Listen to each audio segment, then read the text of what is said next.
This is a reading from the Gospel of Luke, chapter 1, verse 78 and on. By the tender mercy of our God, the dawn from on high will break upon us, to give light to those who sit in darkness and in the shadow of death, to guide our feet into the way of peace. I'm just going to read that one more time. It's so beautiful. This is from the Canticle of Zechariah? Or Zechariah's I think people call it Canticle, but Zechariah, the father of John the Baptist, just sort of praising God after John the Baptist is born. Read that one more time. By the tender mercy of our God, the dawn from on high will break upon us, to give light to those who sit in darkness and in the shadow of death, to guide our feet into the way of peace. It matters so much how you start your day. And I feel like I kind of deluded myself in the past that it didn't matter when I prayed, as long as I did it throughout the day. I now, my conviction now, personal conviction, but I think it kind of should apply to others, is it really matters how you start your day and the order of your day and when you pray. I just like this verse. I mean, you could think of starting your day with this verse, but imagining, I don't know, the tender mercy of God, the dawn from on high will break upon us, giving light to those who sit in darkness and in the shadow of death, to guide our feet in the way of peace and pace. So the dawn's breaking, the light of God is shining through. So, a couple of examples, like ways we're going to talk about this. If you look at people who are great, who really excel in something, they start their day with that. We can think of Kobe Bryant starting his day with basketball practice. If you're young, if you know who he is, we can think of David Goggins waking up and running first thing in the morning. And that's kind of a shtick. Like, he's kind of known as a runner, and that's what he does first thing. Conor McGregor, also famous UFC fighter, talking about waking up, drinking water, stretching, going to his MMA classes and training first thing in the morning. These people and what they're known for, Kobe Bryant basketball, Goggins running, McGregor MMA, you can think of academics waking up reading first thing in the morning. They do what matters most first thing in the morning, at the start of the day. And for forever, really, I wouldn't even pray in the morning, even when I got more into my faith. And then it was quick prayers in the morning, like a Hail Mary and Our Father.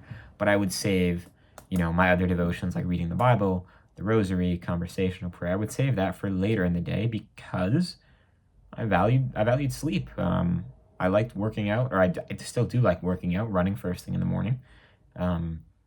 And I said to myself that, hey, like, as long as I get it in, as long as I pray eventually throughout the day, it's the same, right? Right? Wrong. I was wrong. A couple reasons why. One principle that you'll hear in like secular self-improvement circles like this is how the morning and the evening are so important because it's the time you're least likely to be bothered. Great writers, Toni Morrison, I just remember reading about her, would like wake up before her kids were up to write. That's what mattered to her. She's known as a writer. She did it first thing in the day, first thing in the morning. Woke up early, no one can bother her. At night, maybe you're a night owl, at like 11 p.m., no one's really texting you, hopefully. No one's hitting your line. That's the time. But especially in the morning too, early in the morning, no one's up, no one's bothering you. Your mom's not asking you to, go to the grocery store with her or help bring in some groceries or something like that. That stuff happens midday or later in the day. And in the past, when I have said like, oh, I'll say my rosary later, the day gets the best of you.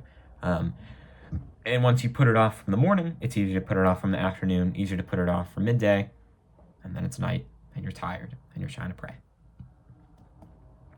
It's just so much more difficult to do it if you don't do it first thing in the day.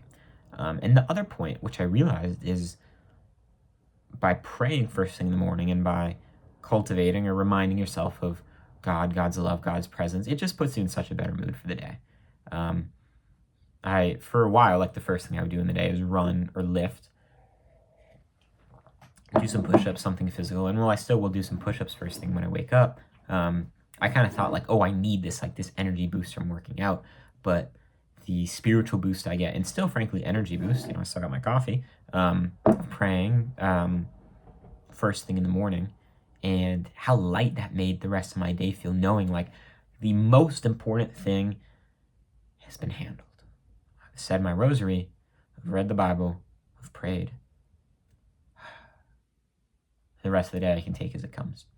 And it sort of provides like a peace, a spiritual peace throughout the day.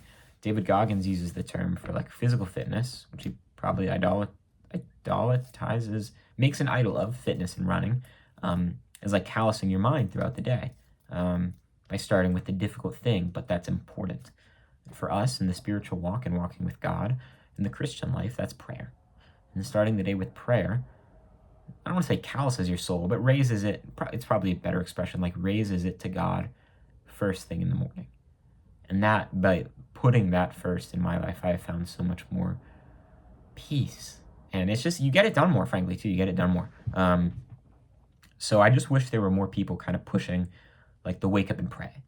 It's so common to see, like, wake up, lift, coffee, go to school. Wake up, work on your business. Wake up, read. Wake up, read the Bible. Wake up, pray.